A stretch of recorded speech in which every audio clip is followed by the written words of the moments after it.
Why I don't fuck with influencers at all anymore. I know in one of my previous few videos that I've put up, or probably all of them, I talked and kind of moaned about, well, yeah, just explained how hard I felt to take a lot of time off and to not film and to not create when it's kind of like one of the main reasons why I exist. I feel like I can't fully without doing it. It's just a part of me. But it was also a blessing in disguise because I was able to kind of step back from the certain people that I used to really engage with, work with, and also people that I just used to watch versus kind of knowing the behavior behind the scenes. I find it to be extremely interesting at best. I personally really miss the days when people used to come online to share something of value. And that doesn't even mean that you have to be an expert at something. You don't have to be, a neurosurgeon, a biologist. Even if your thing is just to entertain, that's great. Like, come online and entertain.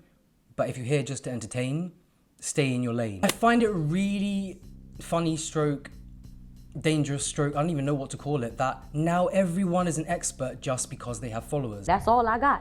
So yeah, I need some money. This is something that has blown my mind for years. In fact, it's one of the reasons why I came on YouTube in the first place, because as you guys know, I'm vegan and I was always watching other vegan YouTubers at the time. And then I was kind of like, hold on, there's no way that people actually believe this madness. Like, this can't be real. Am I actually kind of got madder and madder, and then people are kind of held up on a pedestal, and then it's like it's inevitable what's going to happen to people's health and that they're going to leave veganism and blah, blah, blah. And I saw all of that coming. It was a big risk, I guess, to speak about that at the time and to break the norms of what was acceptable in the dietary world within veganism, which at the time was like everyone had to eat low fat. Oh my God, if you eat oil, you should be shot, bang, bang. I know those people still exist and they do need to be bang, bang. I don't understand how the online world quickly turned into, oh, I have followers, therefore I'm an expert in something. I genuinely want to know what makes you think you're different to someone that has 0 followers. You own the theater. And this is my point as well. It's like everyone I see on Instagram that has followers, they're suddenly a life coach. I'm sorry, but in order to be a life coach, don't you have had to have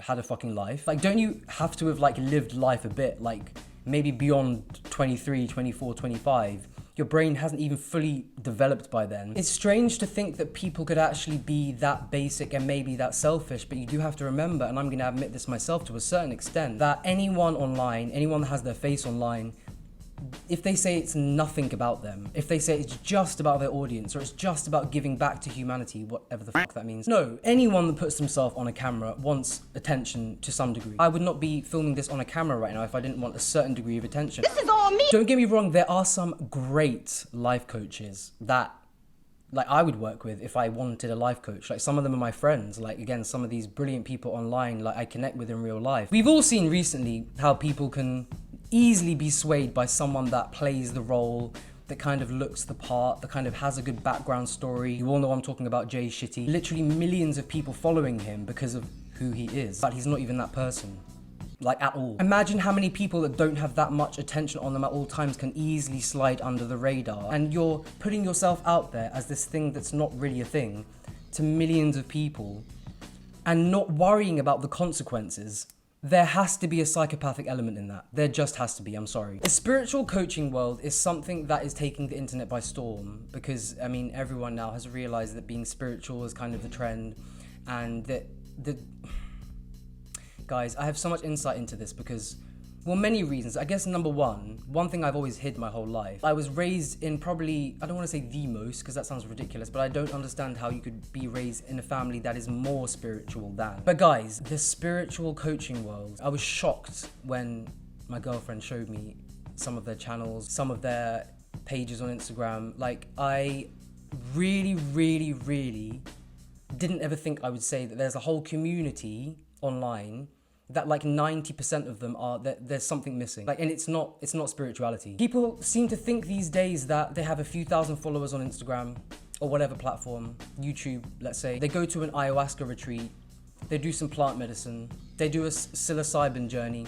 Suddenly they call themselves a fucking shaman or a life coach. Ain't no one gonna be a life coach before the age of 25. Do you know what? I might even raise that to 30 just for the sake of this video, because let's be honest, this is not me attacking one person, but to be a life coach, a life guider, come on, charging you $10,000 to work with them for 2 months. I'm not going to name any names, although I would love to. I don't endorse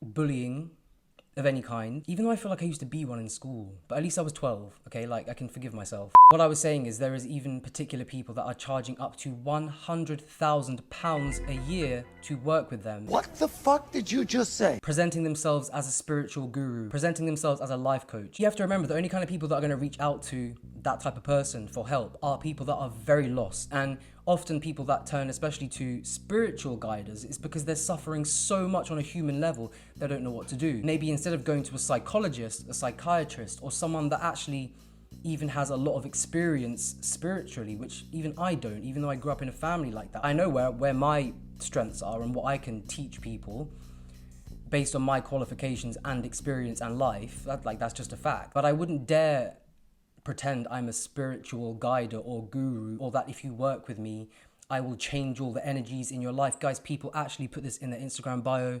People actually pay for it. You know, some of these people are even behind the camera or behind whatever the fuck they do. And yet then they have the audacity to the next day be life coaching. I'm not going to be able to call it out if I wasn't there. What makes me upset about this one is that at this time in humanity, I feel like whatever it means to you, that word spirituality, it doesn't have to mean religion, it doesn't even have to mean praying, it can mean something different to everyone, right? And you can practice it in a different way too. Just something greater than yourself, different beliefs, you know what I mean. All of these spiritual people with imposter syndrome, like honestly, that are charging people a lot of money to work with them.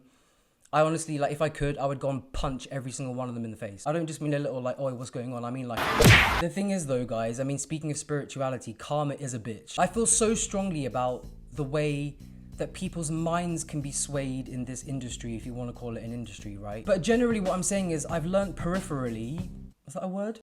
Peripheral. I learned at a very young age to not be affected at all by any kind of peripheral noise, any kind of opinion, any kind of attack, any kind of negativity. And the thing is, yeah, I am a very confident person. I mean, I generally only try and speak about things that I'm either passionate about, knowledgeable about, or want to know more about, or just that I want to share from my own personal life, right? My own personal experience. But the problem with, I'm not going to call them influencers anymore, I'm going to call them useful idiots. And again, there is so much gold out there. Like, I don't want to be putting everyone down. Again, everyone you've seen me collab with, I love them all. Otherwise, their videos would not be on my channel. I'm not talking about people that I fuck with. It's very strange for me to watch people be told what to say. No one is going to tell me what I should believe in. No one is going to tell me how to speak to try and not offend people. This is not a skill that most people online apparently have. And I know I had a very abnormal upbringing, so I can't expect everyone to be as crazy. Being serious, like, and this is not me saying, oh, look at me, I'm great. You know, I'm the first one to tear myself down in like pretty much every video. Like, obviously playing sport for your country in front of thousands of people in your early teenage years, throughout all of your teenage years, sometimes when you're playing around the world, that crowd is not going to be in your favor. And even if they are, it can be distracting. It's still noise, it's still people yelling things, you just have to block it all out. Sometimes the whole crowd can be booing. What I'm saying is I've also received the pressure from certain people that wanted to work with me, although when they told me what to say, and it was just so, are you crazy? You know, I literally would tell them to fuck off. Side note, like I was with the management at one point, like not for long. When you're in a position where you are being offered a lot of money, and I know this personally because I would say in the last 4 years, for example, even though I know I've been quite inactive for the last 2 due to things that you do know about and some that you don't. But anyway, I would say I turned down 10 offers a month. Like literally every single month that you've seen me. Either it conflicted with my other contract that I was like tied into, or it was something that was paying a high price, and I would still say no to them because it just felt very fake to me and very, well, I wouldn't use this anyway. And number 2, even if I just wanted to do it for the money, which I've got no problem with influencers working with brands to make their coin, especially if their stuff's getting demonetized on YouTube. Do your thing, earn your money. I support that, right? Do your thing. Do your thing. No one can dedicate their life full time to online content without being paid. If you don't have that inbuilt stubbornness, which again, normal people just wouldn't have. Imagine large amounts of money on the table, and all you gotta do to fulfill that contract is pretend, for example, that you don't know what a woman is. You have to pretend, for example, that you don't know that biological sex exists. You have to pretend that you don't have the opinions that you have. It's not only dulling yourself back and playing a character, because to some extent I also understand that and really respect that from creators that don't want to give away themselves, but they want to entertain. Like, I love that when they play a character. I think it's to stay in that character as well.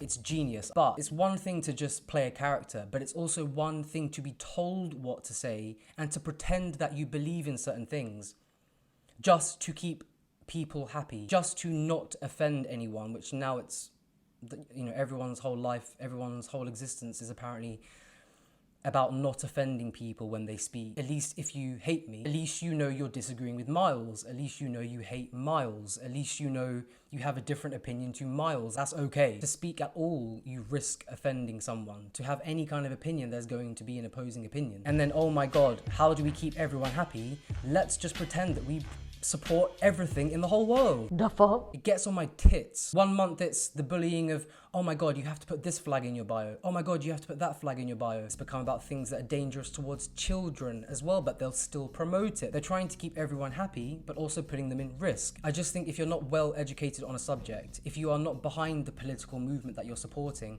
if you don't understand what you're supporting, and if someone has had to tell you what to support because it's just the right thing to do, I don't even know what to say. It's a mess. I mean, don't forget the bullying that went on with the whole BLM thing. I mean, the truth has come out about this anyway. Now we know for a fact that none of that money actually went towards supporting black communities or where it was supposed to go. I'm not gonna say much more. Go and do your own research. If you think I'm wrong, come back, leave it in the comments. Go and look where that money ended up. But you know who helped that happen? Influencers. These very clever movements, they will use people's emotion to fuel a movement. The moment you prod someone's emotion or sore spots or empathy for others, it's a natural human want, right? Like to do the right thing for a good cause. But to just initially believe, oh, this must be a good cause because I saw it on CNN and this is what I'm supposed to do, so I'm gonna do it to my hundreds of thousands of followers. Fuck out of here. Until I'm educated on something, I'm never going to support it. No one is ever going to control my speech. This one drives me more crazy than any of them, probably. Just because you're an influencer, like, I don't care if you have 10 million followers. What makes you think you're entitled to free things wherever you go? I know some of you are at home like, what? That's a thing. Yes, that's a thing. That's a thing. I have met so many influencers and I know of so many influencers that I wish I didn't know. Put it this way, it's one thing to be offered free things, right? It's one thing to do a nice collaboration with someone where you help them promote their business, they give you something in return, whether that be you go to their restaurant, you stay in their hotel, their resort, you whatever, right? When I want to take like 15 people out to a restaurant in London, if I can get that paid for everyone and it also helps the restaurant a lot, why would I not do that? I've done that in the past too. But it's a different thing to turn up at places and expect free accommodation because you're an influencer. We're talking about places like we're not talking about fucking Travelodge. In the States, that would be equivalent to like Holiday Inn. We're talking about like resorts in the Maldives that cost like thousands of dollars a night. No, some influencers think they are entitled to get everything free. You're not special because you've got followers. Shut up. People literally think they are fucking celebrities because some of their reels or videos went viral on a certain app. And even if you were a celebrity, you're still not entitled to free shit. You're a human in this world. My point was, I actually did this at the last year. I went to stay at, so big shout out to them. They're not paying me to say this at all, but we did do a little exchange and I promised in return to say something like on my YouTube channel because it's such a beautiful place. But I'm gonna call myself out here too for being a shitty influencer. Look at me being a blondie last year. I actually miss those days. Yeah, if anyone is looking for a brilliant plant-based retreat in the UK where you go for healthy food, meditation, fitness, spa, sauna, gym, all of that kind of stuff. It's also caffeine free, so I did sneak in my own coffee, but I feel like that was a given. So I wanted to say a big thank you to them because I actually never even thanked them publicly because for many months on this channel, which I haven't explained yet, I couldn't upload. And actually, now that I am giving an honest review,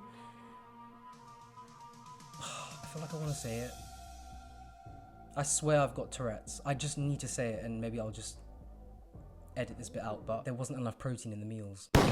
But I love the place and I would still rate it 10 out of 10. I think one reason for this like rise in insanity online as well is, that really is the only way I can put it, is that people don't have a life outside of creating content anymore or being told what to say anymore in their content. And that's because the way that social media has now become now, in order to stay relevant or popular, whatever the fuck you want to call it, it's kind of the opposite of what I do, which is like posting videos on here, which we'll get back to once a week again. But it's like, that's not the way you can grow on social media really anymore. It's all about short things. It's all about posting every single day. It's all about posting a reel or a short like every day, some people even twice a day, because that way you know you're going to get into the algorithm. It's such a great way to just have no life and completely lose yourself amongst all of it. It's so important to be able to do what you do, just like in any job, right? And then step out of it. Do what you do and step out of it. Do what you do and step out of it. You know, and a lot of people start very, very young doing this thing. As life coaches, you're already kind of trying to find yourself, but then you're playing a character and you're being told what to say and you're being paid to kind of bend your words in a certain way if you want to like earn a good living online, and you also don't have enough time because you want to post daily to have a normal life. Imagine what that does to someone's mental health. Relationships that you do pick up through social media, and it's why I don't fuck with many anymore. In fact, I don't speak to any anymore, probably 4, 5, make that 6, that I really love and I'm close to and I'm happy to have like a good relationship with. Kind of feel sorry for people that are still in that whirlwind of thinking that everyone you meet at these events, where number one, everyone just has their phones out, so it's like not really, there's no real human connection, and that's something I just doesn't serve me at this point in my life. Everyone is just strike a pose at the table, smile, okay, we don't even know each other, but we're going to tag each other and get more followers. But it can also lead you into spending a lot of time with people that genuinely just don't care about you and genuinely just want to piggyback off of maybe your following, or you know, they just want to collab with everyone because then they're getting more followers from all angles. It all becomes about me. We all have an ego, we all need one. It's a healthy thing to be aware of it, right? But the way that people act like your best friend in this world because they can benefit from you, and I know this is something that should be obvious because it is essentially the entertainment world. You guys know what happened to me in 2022, like, and I'm someone that has a lot of friends.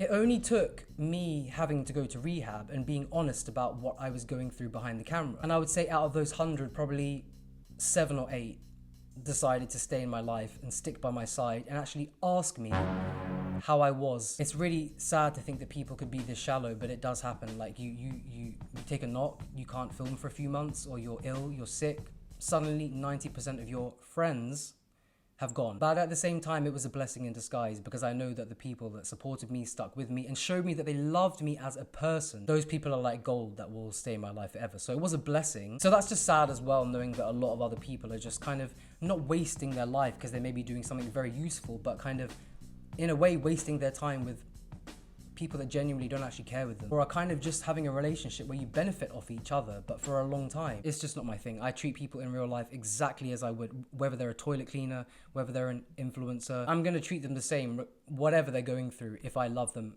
as a person. It's really funny seeing all of these fitness influencers as well, this massive influx of them. It's like literally there are about 20 people in my gym who have a few thousand followers, and now they're just selling copy and paste fitness plans to a lot of people. It's like, okay, you have a great body, and it ends there. That's all I got. What in the world made you think that you can coach, life coach especially, or guide other people with their body when you've never even trained anyone else in your whole life? Like you went to the gym, got abs, lifted some heavy things and got biceps, and now suddenly you're in a position to lead others because you went to the gym. I'm sorry, what? In that case, my mum and I was gonna say my grandma, she's dead now. In that case, my mum should be an influencer because, you know, she works out, she goes to the gym, she even does HIIT workouts, you know, sometimes. Maybe she should just quit her job as a lecturer and sell online fitness plans because she goes to the gym. Why not? I could even edit her videos. Why not? That's literally how it works these days. And finally, I think the funniest thing of all is just that everyone in the whole world wants to be an influencer now. It's like, I speak to young... That sounds wrong. I go around speaking to young people. No, I don't. I don't have my own kids yet, but I have a lot of, how many in total? 9 nieces and nephews, right? Like very young. Aslan, who you might know, is the eldest. I'm around them a lot, especially my nephews, and it's funny where they're getting to that age now where, I mean, personally, I would not let my kids have social media apps or be on them until they're 16. I just wouldn't. There's just too much shit out there. But That's just me. Even one of my little nephews recently, he's also gonna kill me if he sees this, but he was like, "Uncle, I really want to be an influencer. Like, can you give me a big shout out or something?" And it's like, it's very, very funny, God bless him. But it's like, honestly, people, they don't even think of paths of life these days. A lot of young people, they don't even think, okay, I'd love to do this profession, or I could be great at that. I'd love to study more about this or learn more about that. No, they just want attention. They just want attention and they just want money. And it's funny because I've spoken to a lot of younger people like that who maybe are like later teens or whatever that I know, and they're thinking of doing it, and they come up to me and they're like, hey, how'd you get started? I really want to be an influencer and blah, blah, blah. And the first question I ask is, what do you want to bring? What do you want to do? Do you want to entertain? Do you have a niche? Are you qualified in something that you want to talk about extensively, to give advice on? And the answer I've got back 100% of the time is, I'm not sure yet. I just know I'd really enjoy it and I'll work it out as I go along. And then you wonder why those kind of people with no base and no foundation and no direction of their own their voices can be easily controlled when money comes into it as well. You kind of get what I'm saying. You know what I'm saying. You know what? I'd love for you guys to leave in the comments, if you've got to this point in the video, who you look up to online as a source of like good information, or like that really you think speaks from a place of authenticity, because there are a few that I'd love to share as well, and maybe I will write a list like down below. Anyways, guys, I'm sending you all so much love. Leave all of your comments and questions down below. I'd love to know your thoughts, and I'll see you on the next video. Laters.